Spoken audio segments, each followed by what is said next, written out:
എങ്ങനെയുണ്ട്? മോഡൽ സാറിന് ഇഷ്ടമായോ? Not bad. Print media block letter വലുതായിട്ട് അടിച്ചു വെച്ചിട്ടുണ്ടല്ലോ. ഞാനത് ഫ്രീ ആയിട്ട് ചെയ്തു കൊടുക്കുന്നതാ. ഇൻവിറ്റേഷൻ കാർഡും സദ്യയുടെ ചെലവും ഞാൻ തന്നെ വഹിക്കുമെന്ന് അമ്മാവനോട് നേരത്തെ പറഞ്ഞിരുന്നു. ഓഹോ, ആ ചായ കുടി.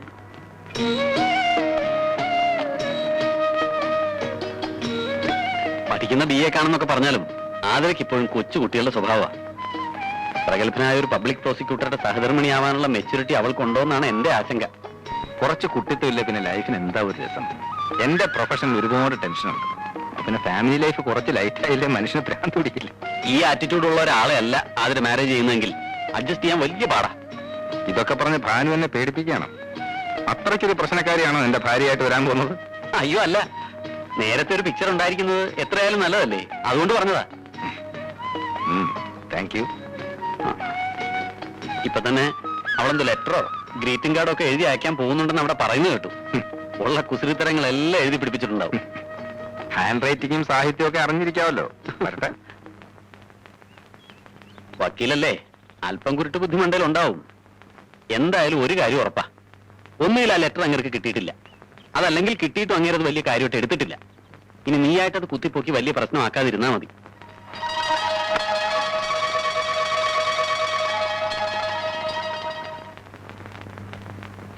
റെക്കോർഡ്സ് കംപ്ലീറ്റ് ഇല്ലല്ലോ. ആര് പറഞ്ഞില്ലെന്ന്?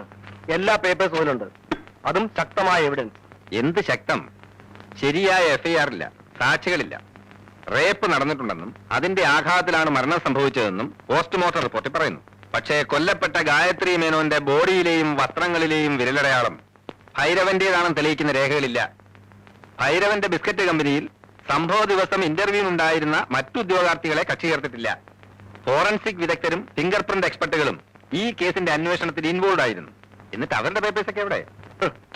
സാറ് പറയുന്നത് കേട്ടാ തോന്നും ഞാൻ അന്വേഷണത്തിൽ അനാസ്ഥ കാട്ടിയത്. അല്ലെങ്കിൽ പിന്നെ എന്താണിത്? പബ്ലിക് ഇൻട്രസ്റ്റ് ഉള്ള കോളിളക്കം സൃഷ്ടിച്ചൊരു മർഡർ കേസ് ഇങ്ങനെയാണോ ചാർജ് ചെയ്യേണ്ടത്? കൊലപാതകയെ കണ്ടുപിടിച്ച് കേസ് ചാർജ് ചെയ്തുകൊണ്ട് മാത്രമായില്ല, കുറ്റവാളിക്ക് ശിക്ഷ വാങ്ങിച്ചു കൊടുക്കാനുള്ള തെളിവ് വേണം. I mean concrete evidence. ഭൈരവനെതിരെ അങ്ങനെ എന്തെങ്കിലും തെളിവ് നിങ്ങൾ നിരത്തിയിട്ടുണ്ടോ? പോലീസ് കസ്റ്റഡിയിലുള്ള ചില സ്ഥിരം സാക്ഷികളെയല്ലേ നിങ്ങൾ വിറ്റ്നസ്സായി ചേർത്തിട്ടുള്ളത്? കോടതിയിൽ അവർ മൊഴി മാറ്റിപ്പറയില്ലെന്ന് എന്താ ഉറപ്പ്? I M A police officer. Case discuss ചെയ്യാനേ വന്നത്. നിങ്ങളുടെ ക്വസ്റ്റ്യൻ ചെയ്യലൊക്കെ അന്ന് കോടതി മതി. വാദിക്കുന്ന കേസിലൊക്കെ പ്രതിക്ക് ശിക്ഷ വാങ്ങിക്കൊടുക്കാൻ നിങ്ങൾ ദൈവമൊന്നുമല്ലോ. കേസ് ഫയൽ ഞാൻ എത്തിച്ചിട്ടുണ്ട്. അത് കോടതിയിൽ വിശദീകരിക്കുന്ന ഒരു ഇടനിലക്കാരൻ മാത്രമാണ് നിങ്ങൾ. അത് ചെയ്താൽ മതി. അതെ, അത് തന്നെ ചെയ്യാൻ പോകുന്നു. വാലും തലയും ഇല്ലാത്ത ഈ കേസ് വാദിക്കുമ്പോ ഭൈരവനെ രക്ഷിക്കാൻ അയാളിൽ നിന്ന് എത്ര ലക്ഷം രൂപ വാങ്ങിയെന്ന് ഞാൻ നിങ്ങളെ കൊണ്ട് കോടതി പറയിക്കും. ഓ, കാണാം കാണാം.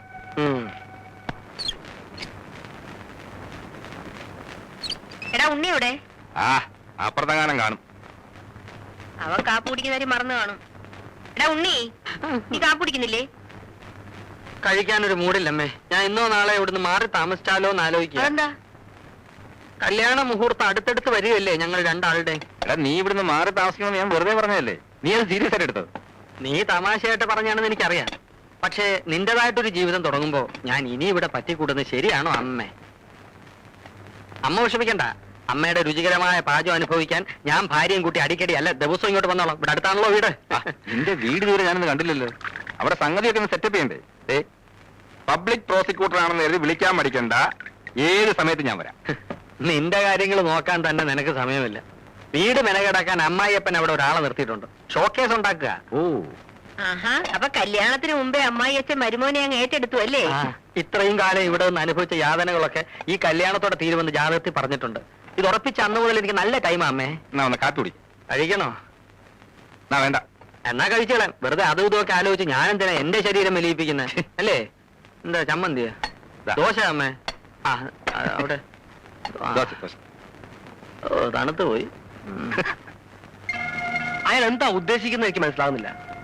ഫയല് കാണുന്ന മുമ്പ് തന്നെ അയാൾ കേസ് മുഴുവൻ പഠിച്ചിരിക്കുന്നു. കേസ് അയാളുടെ കയ്യിൽ നിന്ന് മാറ്റാൻ വഴിയൊന്നുമില്ല. വിട്ടിത്തരം പറയാതിരിക്കുക. പൊതുജന താല്പര്യമുള്ള കേസായോണ്ടല്ലേ എല്ലാവർക്കും സമ്മതനായ നന്ദകുമാറിനെ തന്നെ പോസ്റ്റ് ചെയ്തിരിക്കുന്നത്. എടോ, തന്നെ രക്ഷിക്കാൻ വേണ്ടി സർക്കാർ അവരുടെ ഇമേജ് കളഞ്ഞു വിളിക്കൂല. പിന്നെ എന്താ ഒരു മാർഗം? അതെ, ബലാത്സംഗത്തിൽ ഇറങ്ങുന്നതിന് മുമ്പ് ആലോചിക്കേണ്ടിയിരുന്നു. ഇപ്പൊ താൻ മാത്രമല്ല, തനിക്ക് വേണ്ടി അന്വേഷണ ചുമതല ഏറ്റെടുത്ത ഞാനും CI ഗോപാലക്കുറുപ്പും കൊടുക്കും. ജീവപര്യന്തം അകത്തു പോയി കിടക്കണ്ടെങ്കിലേ ആലോചിച്ച് എന്തെങ്കിലും ചെയ്യണം. അപ്പൊ ഞാനും സാറും ഒക്കെ രക്ഷപ്പെടണമെങ്കിൽ ആ വക്കീലിനെ വിചാരിക്കണം അല്ലേ? ആ, വിചാരിക്കണം. ഭൈരവനെ കൊണ്ട് അത് സാധിച്ചില്ലെങ്കിൽ പിന്നെ ആണായിട്ട് ജീവിച്ചിട്ട് എന്താ സാറേ കാര്യം? അല്ല, താനെന്താ ഉദ്ദേശിക്കുന്നത്? അത് തൽക്കാലം സാർ അറിയണ്ട. അയാളുടെ കല്യാണമല്ലേ, അതൊന്ന് കഴിഞ്ഞോട്ടെ.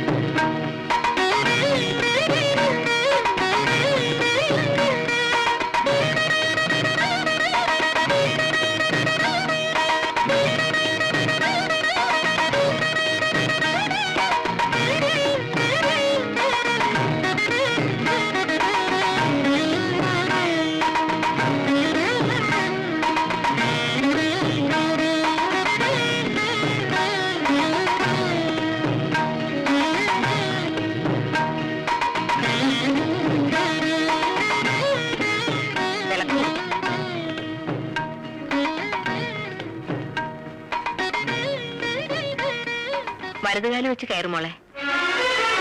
വസന്തം വാഗമലരേ ഹൃദന്തം സുരഭിലമാക്കി തുളുമ്പും തൂനിലാവാലെ തലോടി തളിരുടലാകെ പാരിളം തിങ്കളേ പൊന്നോമൽ ചുണ്ടിലെന്നും താമരത്തേനുലാവും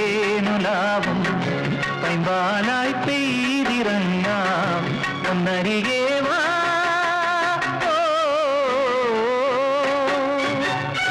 വസന്തം വാഗമലരേ ഹൃദന്തം സുരഭിലമാക്കി തുളുമ്പും തൂനിലാവാലെ തലോടി തളിരുടലാകെ.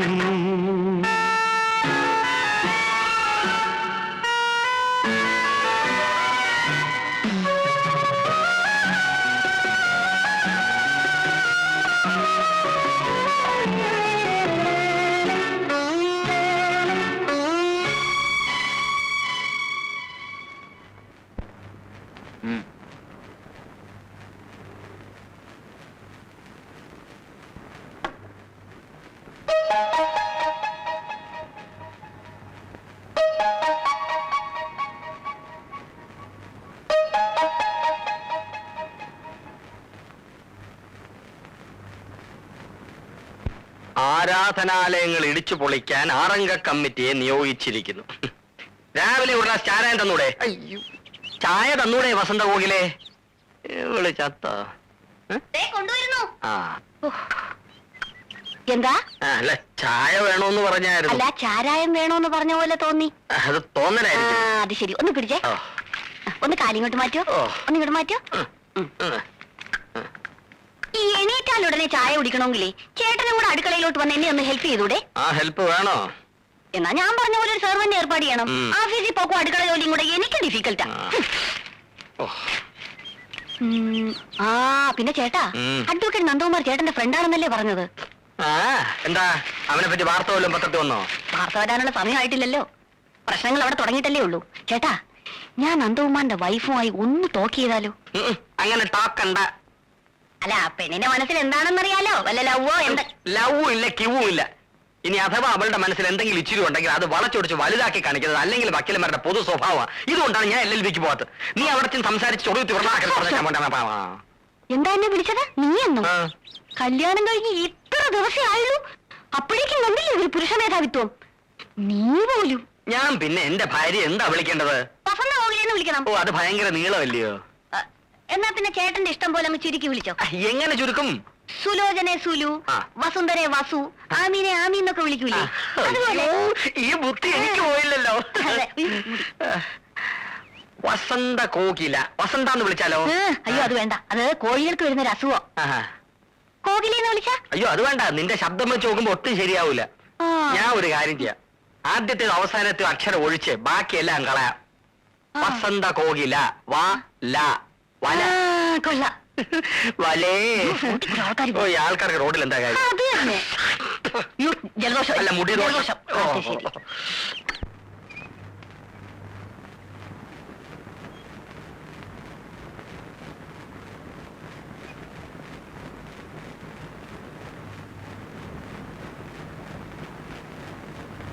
വല്ല കവിതയോ കഥയാണോ എഴുതുന്നത്? ഉം? കുറച്ച് കുസൃതിയും കുന്നായ്മയും ഉണ്ടെന്നേ ചന്ദ്രഭാനു പറഞ്ഞുള്ളൂ. എഴുതുന്ന അസുഖമുണ്ടെന്ന് ഭാനു പറഞ്ഞില്ലല്ലോ. ഞാൻ അതൊന്നുമല്ല എഴുതിയത്. ആ, മറ്റുള്ളവരെ ചിരിപ്പിക്കാൻ മഹാബിരുദാണെന്നാ കേട്ടത്. എന്നിട്ട് പാടുപെട്ട് ഞാൻ ഒരു തമാശ പറഞ്ഞിട്ട് ആദ്യം സീരിയസ് ആയിട്ട് എടുത്ത് പറഞ്ഞല്ലോ. കോടതിയിലെങ്ങാനുമാണിത് പൊട്ടിച്ചിരുന്നെങ്കിൽ ഇപ്പൊ കൂട്ടച്ചിരി ഉയർന്നേനെ. ഈ മുറിയിൽ തന്നെ ഇങ്ങനെ ഇരുന്നാ മതിയോ? ആളെ കാണിക്കാനെങ്കിലും അടുക്കളയിലോട്ടൊന്നും ചെന്നില്ലേ അമ്മയ്ക്ക് എന്തോ തോന്നും? മരുമോള് വന്നിട്ട് വീടിന്റെ താക്കോലും ഏൽപ്പിച്ചിട്ട് കാശിയിലോ രാമേശ്വരത്തോ തീർത്ഥാടനത്തിന് പോകാന്ന് പറഞ്ഞിരിക്കുകയായിരുന്നു അമ്മാവിയമ്മ. കേട്ടോ?